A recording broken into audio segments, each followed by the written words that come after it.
Hi everyone, welcome to RnP Cricket Insights. After a couple of weeks time because we were not available because unfortunately I was not personally available for last couple of weeks time. Nevertheless, we are back with you guys. So today we are hoping to give a good review on Sri Lanka versus New Zealand Test series which got concluded, and also we are going to discuss on some highlights of the Test series as well as each and every Test match also. So as usual with me, Rakita is also today. Hi Rakita, hope you are doing good. Yeah, Prasad, after a long time.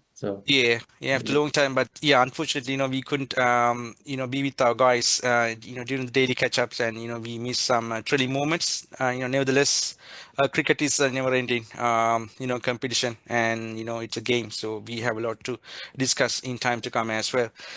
Yeah, so without taking much time, so let's see what we are going to discuss today.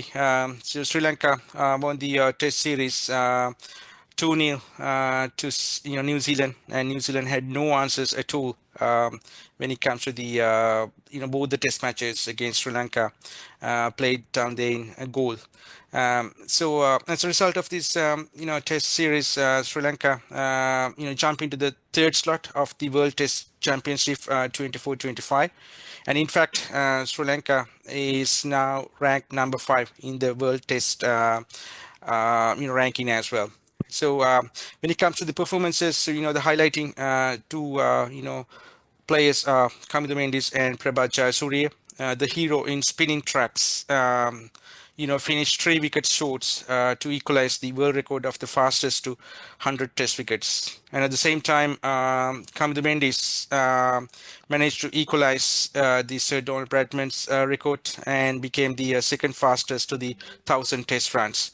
And then, we are happy to, declare that, Nishan Paris, the guy that we already talk about in this particular, channel. And when we were discussing about him, actually, he was not a part of the, national side at all. So finally, Sri Lankan selectors stick to him, and then, he was given a chance to play in the second test match. So he showed his colors superbly. And then, he was a great, great contributor as far as the Sri Lankan victory is concerned in the second test match. And also, when it comes to our two veterans, Angelo and Chandimal, they showed that, they are still in the game as far as the runs are concerned, and they were amongst the big scores in this two test match series as well. And still, Dimuth is also trying to show us that he's in the runs when it comes to the subcontinent conditions. So he managed to hit some good scores as well. So I think he will be able to secure his position in the next test series as well. And then, surprisingly, Pathum Nissanka, the star in our last test series, last test match, in fact, in England. So he was not able to perform at all, while all the other test batsmen played superbly in this test series, including Kusal Mendes also. So that, those are the highlights of this test series. So Rakita, I think we can discuss both about the test series as well as the test matches.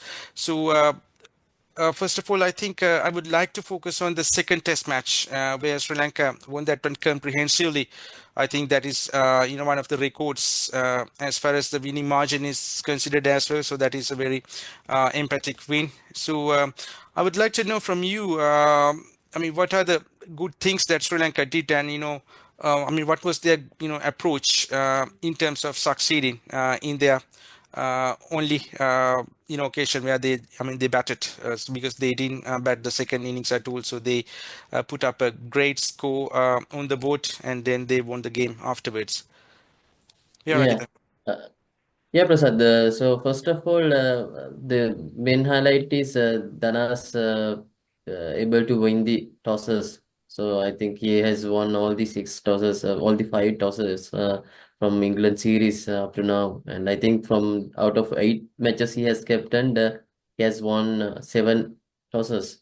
So that's a very good thing, and we are really lucky in that case. And once the Pathum's early wicket fall, Chandi actually came at number 3 and played great innings, and he didn't let the bowlers to dictate them, so that's a great thing. So otherwise, if he bob down and gets into a shell, then bowlers might have the upper hand, and we could have lost too many wickets. So I think the approach that Chandi has taken is good, and it is off the pressure of Dimuth as well. Somehow, with an unfortunate way, Dimuth has got out. Otherwise, he could also have scored at least a century, given the way that the pitch has behaved. Anyway, we had three century partnerships and 250 partnerships after that. I think only the lowest partnership was 74 between Dananjaya and Kamidu. So that shows how well we have approached the game, and we have batted together. So we didn't let the bowlers to take the wickets at regular intervals, and we applied the our we actually played really well according to the ball's merits, and didn't go for premeditated shots. So that's a very well paced innings. It's not pop down innings. We paced the innings well, and we batted positively. We defense positively. So that's the main thing. I think only threaten threatening we had was from Glenn Phillips, surprisingly, because he bowled to the off stump outside the off stump, and he let the ball came back into the right handers, and mainly he had that plan to bowl it, but I didn't see any other spinners have exploited the conditions well from New Zealand's point of view. So that also helped our batting perspective, and mainly someone like Kusal Mendis. He was struggling for his form, even though he has scored a 50 in the last match. But he also going after the bowling once he was settled down. So I think first 60 or 70 balls he was going at 25 or 30 like a strike rate. Then he saw the ball well, and then he went after the spinners and hitting few sixes, and swept well as well. So Yeah, I then think I think that when it comes to Kusal Mendes, I think the highlighting analytical point is that I think he's very much safe in that particular position where that he doesn't have the seaming ball up front. So I think yeah, he's a that's the good thing. attribute for the team if he can play down the order, similar to what Yeah, Prasanna Jayawardene did, despite whatever his capabilities in the new ball with the white ball yeah, particularly. But I think for the yeah, test matches, I think he better play in the at number 7, I would say. Yeah. yeah. Yeah, and also Prasad, I think luckily in these two matches he had the foundation to go for his runs freely. So if you look at how Kamindu came into bat when in Bangladesh, so we were actually 5 down for nothing, and then Kamindu applied his defensive technique, and sometimes he counter attacked and uh, get us out of the shell. So I think Kusal needs to show he's capable of handling that pressure as well in the time to come. So these foundations are not always be guaranteed. So you have to expect worst cases. So that's where you need to show your gritty attitudes and your real capability as the wicket-keeper batsman at number 7. Normally, number 7 batsman counter-attacking players. So Kusal is having all those attributes. So we can also see he's growing up as a good number 7 batsman and wicket-keeping batsman. But it's too early to decide. We'll see how he's performing in the future matches and see how it goes. And in and betting perspective again, I think the declaration comes with the in timely manner. I think it's not too late and it's not too early. And we had that 10 hours or 10 to 12 hours in to bowl at the tiring batsman in New Zealand team. So we capitalized on that and took two early wickets. So I think the declaration comes in all the uh, although there are a lot of criticism behind that decision, but I feel like it is a timely decision. And also from New Zealand's perspective, the dropped catches mainly helped us to go for this kind of a big score. I think Daryl Mitchell dropped two catches, two seaters actually, and one is dropped by Phillips. So I think at Gully, Phillips missed the catch from Matthews as well. So all in all, it's kind of a forgettable outing for New Zealand in fielding and bowling department. And this is the first time we have crossed 500 run mark against New Zealand. So that's a surprising thing. But we even go further beyond that, and we reached 600. So this is the ninth country we have scored 600 in an innings. So that's also a record, world record. Okay. Mm. So only I think Australia and India and England have scored 600s against eight different countries. So Wow. only we have to score against Australia and Afghanistan. So if we can um, create a full set of uh, uh, 600 runs against all the test playing nations if we can do so. Uh, so that's the brief summary of what we have done at the first innings in batting. So when it comes to bowling and the New Zealand's batting, Prasad, so what actually did go wrong for them in the first innings? What do you think? Yeah, I think when it comes to their batting, I think they came to bat on the second test on a better batting track as opposed to what it was in the first match, where the pitch was a soft pitch and pitch started to deteriorate right from the beginning. But in terms of the second test, I think it was a very good batting track. But to me, the main factor was their approach. So they came to bat with a very defensive mindset when two spinners are bowling, and when the fielders are fielding around the bat. So you cannot play with a defensive mind when the runs are on the board, by the opposition, because 600 was a mammoth score. So you had to be positive and you had to go after the bowling, because the pitch was not that deteriorating when they came to bat either. But I think the approach was completely wrong.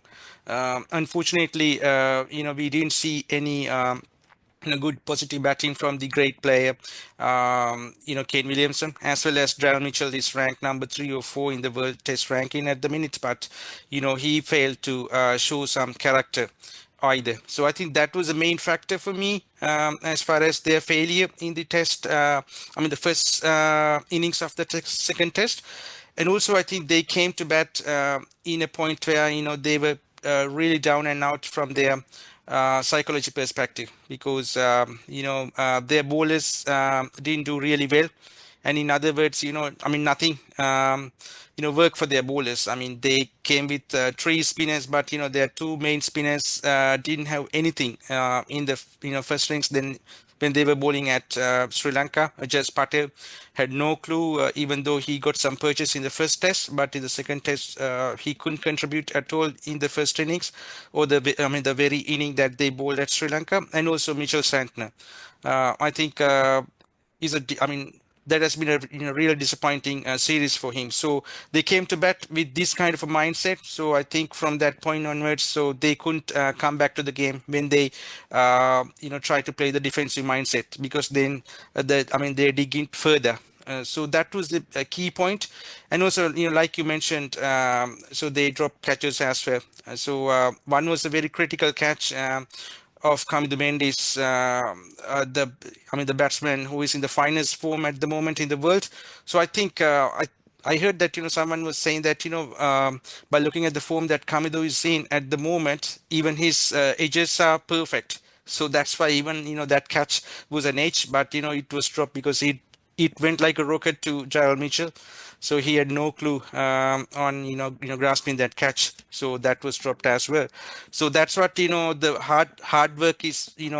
I mean, paying off for somebody. I mean, everybody has to work hard. So then ultimately they will be rewarded whenever they are not doing well at times either. So that was prime example. And also I think when it comes to their downfall. The other point, other fact is that the Nishan Pires, the one that we talked about very early. So I mean, he was very much accurate, and he was bowling wicket to wicket, and he has a good grip. So unfortunately, New Zealand didn't have any clue at all against him as well. So I think those are the factors for me as far as their failure in their first innings, and then in the second innings, I think they tried to go in a different approach, which was a kind of a attacking mind frame, which did work actually because they managed to pass 350 odd. So if they did go in that approach, I think they could have led Sri Lanka to bat second, even though I mean, they would not be able to win the match, but they could have done much more better than what they did if they use that, positive mindset. Yeah, so those are the things that I have to highlight as far as the New Zealand's downfall is concerned. So with that, Rakita, I think we can think in the whole test series perspective as well. In terms of the test series wise, I think we can look on the positives that we can take out as Sri Lankans, because Sri Lanka are ranked number 3 at the minute. As far as the World Test Championship table is concerned. So they are at the moment sitting as a very good and hot candidate to play the final at Lord's in next year. So they have 2 critical test series as a part of this World's Test Championship. One is in South Africa, and the other one is back in home against South Africa, against Australia. Um, so, uh, so, as per you, I mean, what are the positives that you see that Sri Lanka can take out of this, series?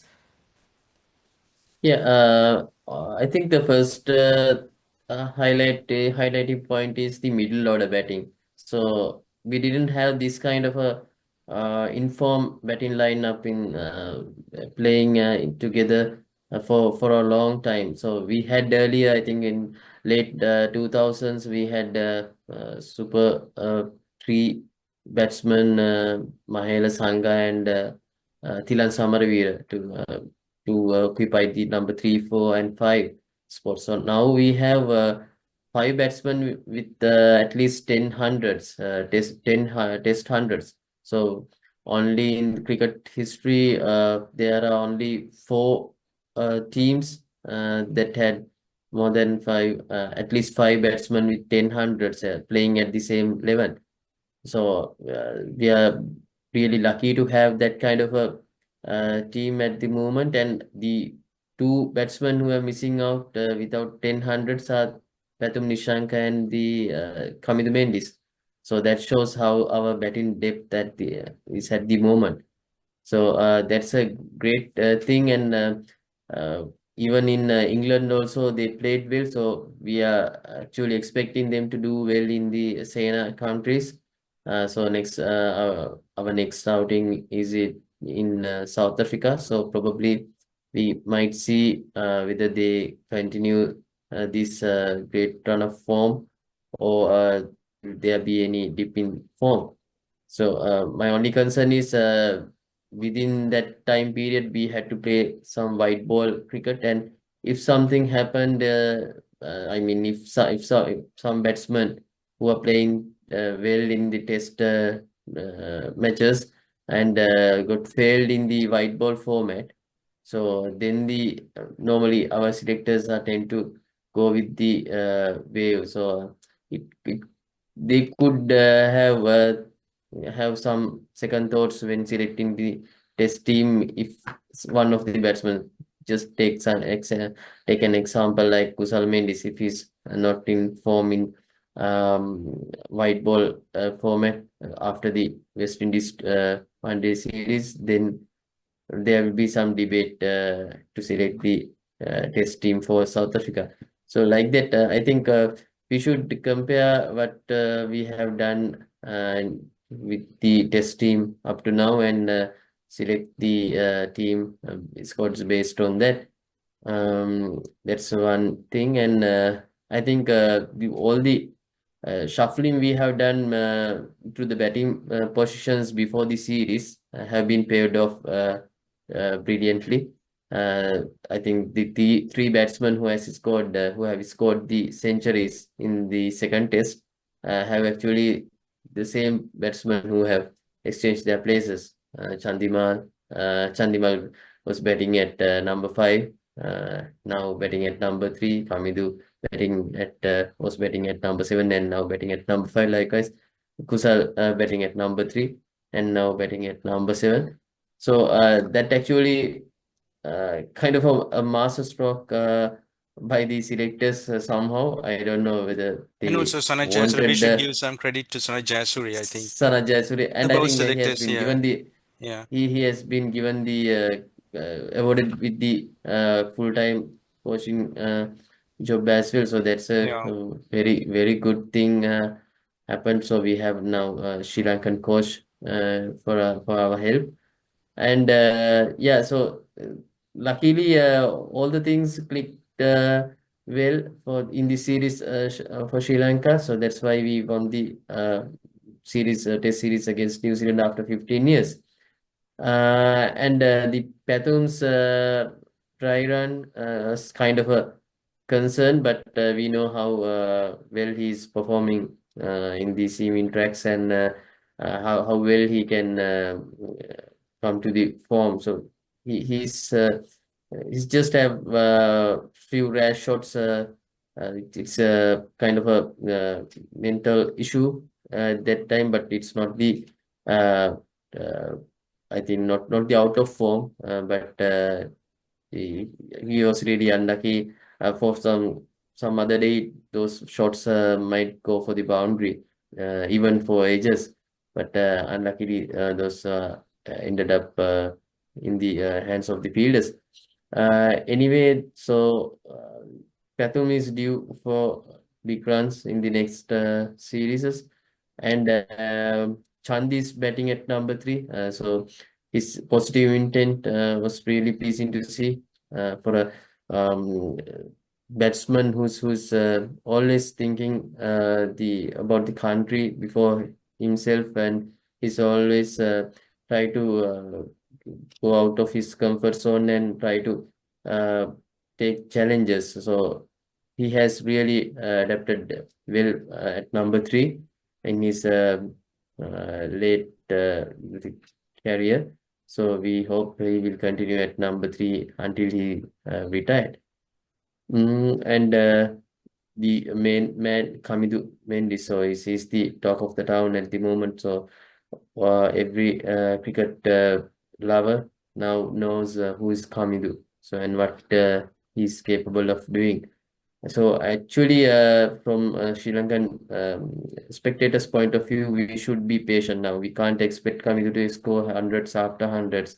So we have to accept some failures from him because he's also human. So uh, we can't expect the things that Sir Donald Bradman did throughout his career from Yeah. Kamidu.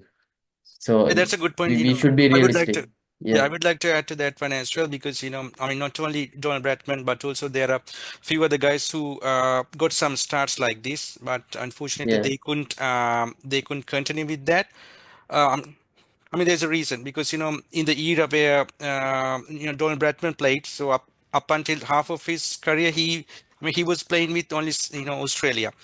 Uh, sorry, with England. England. And also, he had some other minnows like India and West Indies, but when it comes to other players who got into that great starts, had to play in different conditions, different versatile attacks and all those things. So at the moment, Kamido is superb and brilliant, and I mean he's so versatile. I mean, as opposed to Donald Bradman up to that point also, but we cannot compare anybody with any other. So I think I mean we should let Kamji to go on his path, so he will show eventually what he is and what sort of a guy he will be. So I think we should not compare Kamidu with anybody, and we should not compare Donald Bradman with anybody either. So that's my point. I mean, we cannot compare the eras either as well. And unfortunately, Kambli, who had some discipline issues, otherwise, he was having a great run as well. But his, the average started to deteriorate as well at the age of 23 when he was playing his last test. So likewise, so I mean, even the Yeah, Manas Labuschagne, so his, average started to decline because I mean these days the versatile attacks, versatile conditions, and a lot of test match as opposed to what Donald Bradman played 100 years ago. So it's a completely a different ball game. So yeah, so I think yeah, yeah.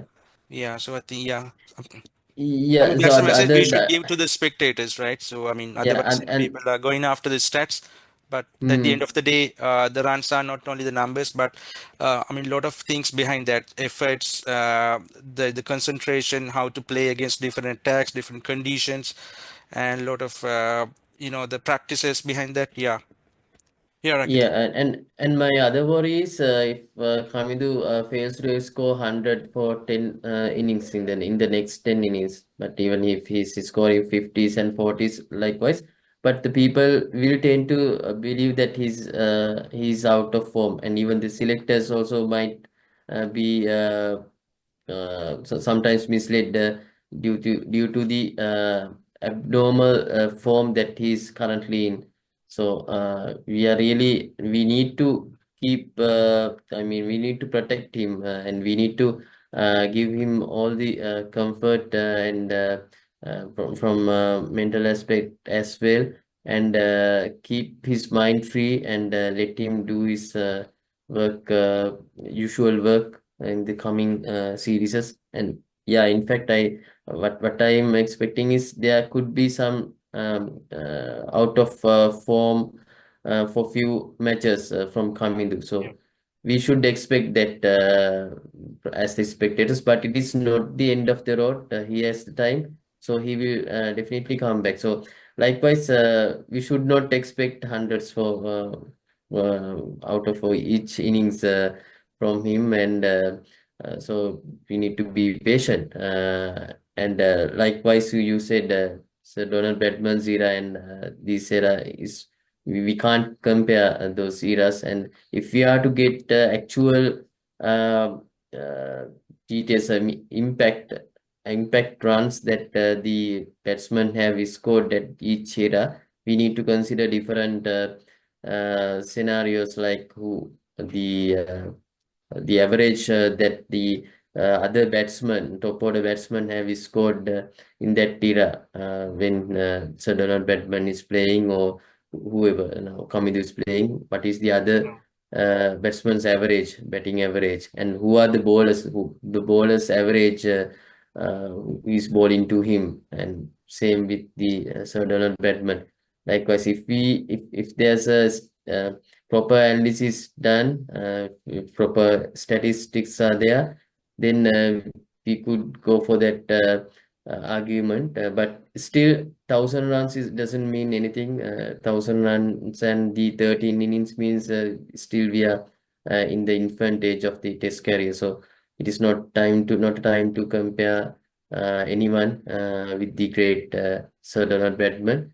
So if you are to compare with the impact scenarios, if you are to compare Sir Donald Bradman, I think the closest contestant might be Sir Sunil Gavaskar, because quality of the bowlers he has faced at that time. Mainly, he has scored 200 in West Indies itself against the fast bowlers like Joel Garner, Wesley Hall, Malcolm Marshall, and all other great bowlers. So in that is a different sort Yeah, of that's right. I think that's skill. why I mean, I also said that nobody should compare anybody. So everybody has different attributes. So let them to go on their own paths, and Yeah. I mean, we as spectators or analysts, we have to sit back and relax and see what they are, getting. In bowling perspective, I think we have Asita Fernando is a superstar bowler. So I think he's becoming our Bumrah and Mohammad Shami. So he's all condition bowler, and I think we are really lucky to see the new generation of fast bowling from Asita. So we saw that a lot of we are seeing now a lot of new fast bowlers from subcontinent have been emerging through to the cricketing field, and that's a great sign. So from Sri Lanka's perspective, I think Asita is the best fast bowler we are having at the moment, and I think we should protect him while keeping him away from the T20s especially. So ODS it would be okay, but from T20s, I think he's not a material to risk out in T20s. So that's a great sign. Even the the little amount that he has bowled in these two matches, he has been able to take the wickets, the very crucial wickets earlier on, and apply the pressure from the very first ball. And the spinning department, Prabhat Jayasuriya, as always, is a bowling marathon is spells. So like great SLankan Herath and Murali did. Now we have Prabhat Jayasuriya to carry on the baton. And I think even he has taken 18 wickets. I feel like he could have done even better with the control that he had. Uh, Actually, lack of control he had in the first test, mainly in the first innings, and I think he could have exploited the conditions well to go. Then we could actually he might be ended up with at least one 10-wicket haul in these two matches. Uh, that's mm, that's my observation because I didn't see that the batsman played with any difficulty, even though he took the wickets, but he's not particularly bamboozling the batsman, so that was lacking.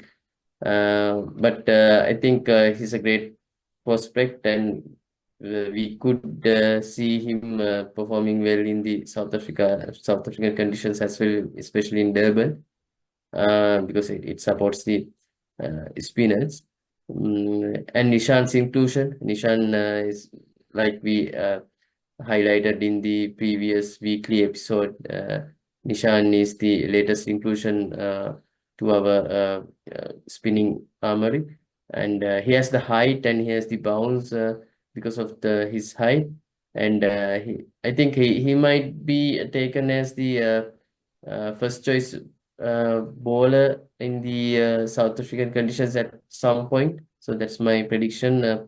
If we actually see actually how Prabhat has done in England, uh, rather than containing the batsman, I think if we go with Nishan as an attacking option with the control and the bounce he's getting, he could be really handy in South African conditions. So, and I think he has some experience also by playing in Sri Lankan A team for one test match at least. So that's a good addition to the test team, and what we have lacking a bowler, off spinner who has the control to support Prabhat and the fast bowlers uh, mainly. So let's see how our bowling department is performing in the foreign soils, and uh, that might help us to reach the all important world test championship finals. And last but not the least, the catching of our fielders is really breathtaking. Mainly DDS who has taken five catches in the second test, the first innings. All of Prabhat Jayasuriya, and that is also a record. He has equaled the record of Lahiru Thirimanne, who has taken all five catches from on the bowling of Nasit Abuldeni. So those are the only two fielders with the five catches in one innings of the same bowler. So I think our catching, then the ground fielding, will lift us to even more higher uh, places as well, because it comes with the confidence. So if the players are doing well in bowling and batting department, generally they tend to field well as well.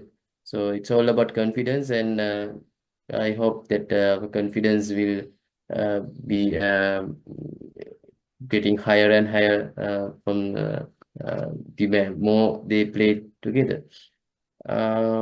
So those are the positives that we can take for the next series, Prasad. And I think there are a lot of discussions are going on at this moment as well, whether we should let the DDS should let Kamindu to score is 200.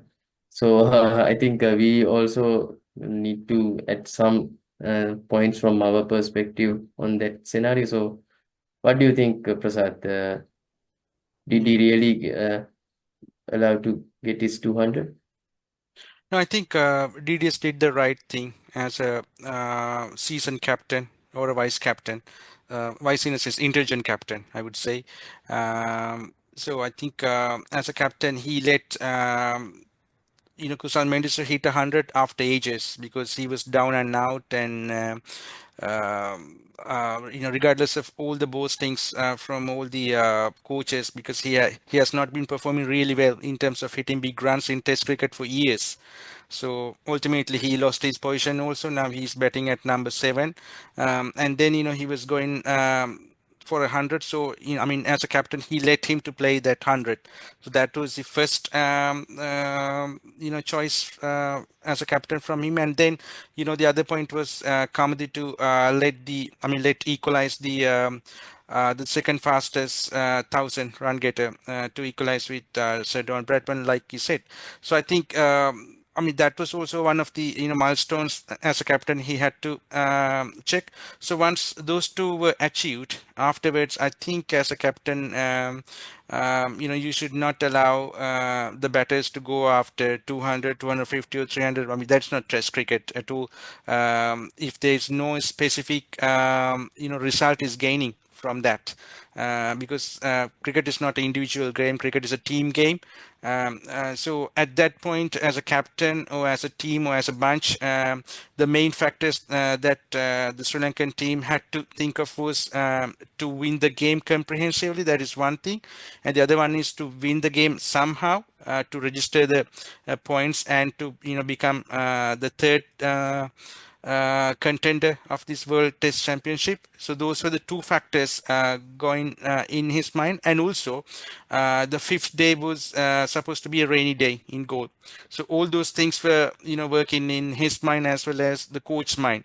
So by looking at all those things, he did a great job as a captain. He led the two, youngsters to achieve their, milestones. One was to achieve the thousands, second fastest thousand in the history of the Test cricket, and the other one to achieve 100 after ages.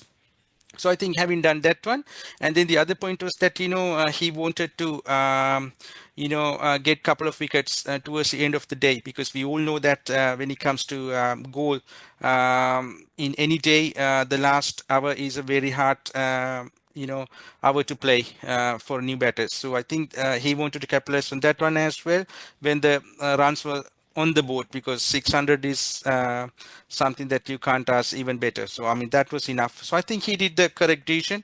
He took the correct decision, in fact. And then when it comes to Kamidu, I think with the future that he has, even with a lesser form, he has a lot of chances to hit 200 or 300 in time to come. So that was not the order of the day at all.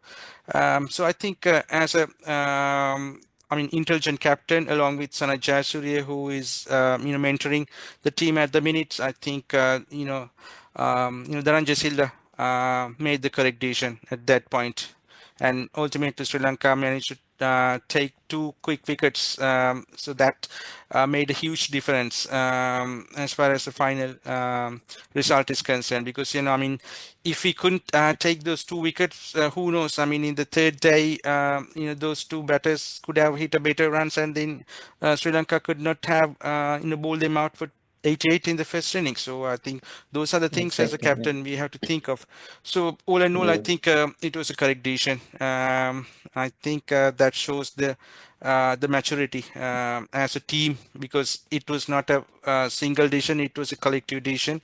So yeah, like you said, I think we are seeing these good results when we have a genuine Sri Lankan former cricketer in the bunch.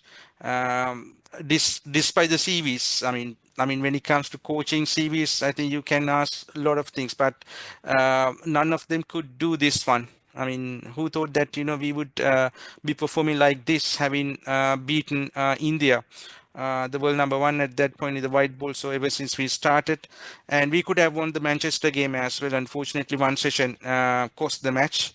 Otherwise, we could have ended up that series also 2-1.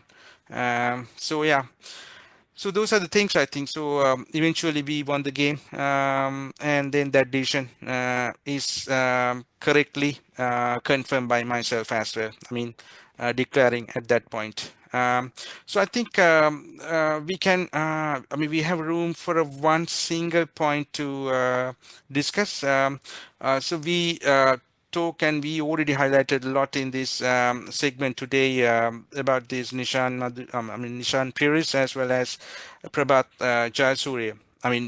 We have some doubts, but I don't think that there's anybody to challenge him at the minute in terms of the control wise when it comes to left arm orthodox, because Ambuldeni is down and out, and we don't see his consistency in the domestic either. And Praveen Jayakram is also lack of confidence at the minute, and also Hashan's son Duvinder is also not in the form at all. So Prabhat Jayasuriya is automatic pick for Sri Lanka in next couple of test matches either, as far as the control is concerned. And also, predominantly we have right-handers in the opponents, so we need to have that the X factor to spin the ball away from the right-handers, as well as the arm ball that he possesses. So I want to know from you, is this the best spinning partnership that Sri Lanka ever have in Test cricket, or do you have any other opinions, Rakita? Uh, yeah, it's still this combination is one test old, so it's too early to call that it's the best spinning partnership. So we had, I think the best the spinning partnership was Rangan and Dilruwan when they were together. They were really demolishing the opponents mainly in goal and all the other pitches in Sri Lanka mainly. So up to now, we have seen both Prabhat and Nishan took 9 wickets each in the same match. So that's kind of a rarity. Uh, two bowlers taking 9 wickets each in the in one match, and I still hope they could have done better in when the New Zealand players batsmen are counter attacking, and I think then DDS has given the chance for these two to let let them hit against them and buy the wickets instead of going for the attacking option from bowling. So that also might cost some runs, but as a combination, they bowled really well. In the first innings, they bowled really brilliantly well. No doubts about that, and we were able to bowled out the New Zealand for their lowest score against Sri Lanka. And let's see how they fared outside the goal, because currently we are playing the test matches. We are used to play the test matches in goal only. So I don't know what is the reason behind that. Is it a logistic issue or any other tactic that we are using against the non-subcontinent teams? But I feel like we should let these bowlers to bowl outside the goal pitch and see how they are fared with in those pitches. Mainly, we like a pitch like Pallekele. It normally suits the paces as well. So if we can prepare 50-50 pitch to help paces and spinners, then the opponents like Afghanistan, Bangladesh, like countries, we can test how our bowlers, how our spinners doing in those kind of bouncy and pace friendly wickets. So at least we can get some idea, and we can correct some technical issues and the way that they are bowling and their patience. Also, we can test in within Sri Lanka, rather than testing it in outside the subcontinent. Even not in the subcontinent, but even in India and Bangladesh and Pakistan, those pitches also, I think it will be really uh, uh, daunting task to take wickets if we only play the spinning friendly goal pitch. So I think in the last few tours to I think even in Bangladesh tournament test tour, the wickets have been taken from mainly from the paces. So I think that's the whole that's a shell that we that our spinners are currently getting into by playing only in goal. So first of all, I think if we are to go with, if we are to build up a world-class spinning combination, so we should get out of this goal pitch and let them see the real world and let them have this patience that really required in test level. So that's how you can build it. That's how Murali uh, find a lot of variations, because since wickets are not taking not coming for his liking, he was going after uh, new deliveries, and he was really mastering some deliveries like Dusra and arm ball likewise. So currently we are not seeing like that, because the wickets are all really friendly to the spinners, and if Yeah. you pitch the ball in the correct position, the wickets might come, and you're only playing in goal. And when there's a point to you don't you will not be in the team, so your wicket tally finally gets filled with lot of wickets. But as a player, you are not a versatile player. You are not a versatile bowler. So you can't compare with the greats that have played in cricket history. Now that kind of thing happened to uh, Ravichandran Ashwin as well. He used to take wickets in mainly in Indian pitches, and he's still yet to show his real class and real value in the foreign soils. Mhm. So that is one thing I think before comparing with grades like Murali, Shenron, and other combos who And also Rangan Herath, I ball think, together, Rangan yeah, Hera. I think when it Yeah, comes to Sri Lanka, the number one spinner in terms of taking wickets in foreign soil was not Murali for me either. That is yeah, Rangan yeah, Herath, because uh, Murali did struggle, in fact, in Australia, New Zealand somewhat, but in Australia hugely he struggled, as well as in South yeah. Africa. So, Mm. Rangan didn't struggle at all. Yeah, I mean, Murali yeah, I took, mean, but Murali took wickets in South Africa. Only in Australia he was he struggling, and struggled. Yeah, India, and yeah, mainly India India, as because well. Indian Yeah, Indian players are playing well. That's yeah, one that thing, is but that's a different factor. Yeah. different thing factor. But that's one thing. These days we don't see the players. Spinners are not trying out the different things. Yeah. So So I think, yeah, the that's point what is I feel. taken, Rakita. I think, I mean, you try to emphasize that, we keep playing in goals. So that is something that we should discuss in a separate segment. Yeah, I mean, your point is taken. So in a nutshell, so we are saying is that, it's too early to judge these two players with a single match. So let them to play more matches and see how they goes. Yeah. So yeah, I think so. We did discuss a lot today with regards to this test series, and particularly, a lot of things that we wanted to express that might have taken some time as well, because we came after long time. So I think so we had a lot to express. So yeah, so I think before we wrap up, so I should and I must highlight that at the moment Sri Lankan cricket is safeguarded by old Sri Lankan legends now when it comes to coaching. So we have Sanat Jayasuriya, and you see how much we have improved in terms of the fielding as well. That is purely because of Upul Chandan, and you might have heard that already the South African the foreign coach that we had previously resigned very recently, because ultimately he didn't have any job to do when Upul Chandan took over his position. So he was asked. I mean that South African coach was asked to do the assistant role, but ultimately he realized that what Chandra does with our team is completely different to what he has been doing and what he can do, because that's what the Sri Lankan blend.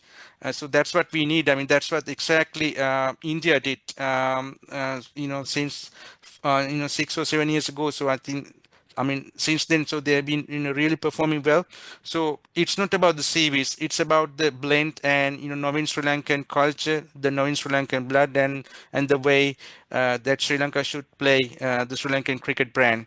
So I think that has been nicely mentored and guided by Sanat Jayasuriya, Tila Kandambi, Pul Chandana at the minute. So I think. We can't ask any better. So I mean, the same set of guys who were down and out with the foreign coaches, but now they are performing really well. So that's the whole difference that we are seeing. So that's the highlight of the day. I should say, as far as the Sri Lankan performances are concerned for last 2 months or so. So I think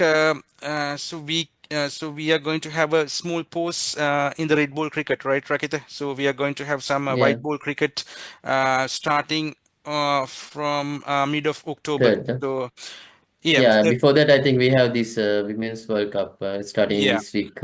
Yeah, of course. So, so a lot to discuss, a lot to have catch-ups in time to come. So, so we would like to, have some sessions from next week onwards on the regular sessions, even though we were not able to do that one.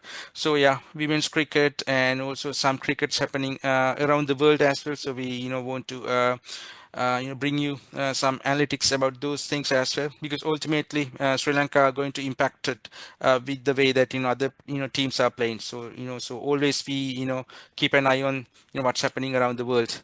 So thanks all for listening to our broadcast today as well. So I think it was a great series, and now we have to see how we are going to do in the white ball cricket as well. Hope our guys will continue the form that we entered 1.5 months ago, 2 months ago, where Sri Lanka won against India comprehensively the ODI series. So we'll be coming here in the next week, right, Rakita? Probably Yeah, in a definitely. weekly catch up before the ODI series. Afterwards, we'll have some daily catch ups or the match days catch up, and then we'll be with you guys. So thanks all for listening to this podcast again. Thanks, Rakita, for being with me today as well. So we'll see you all in next week. So till then, bye for now.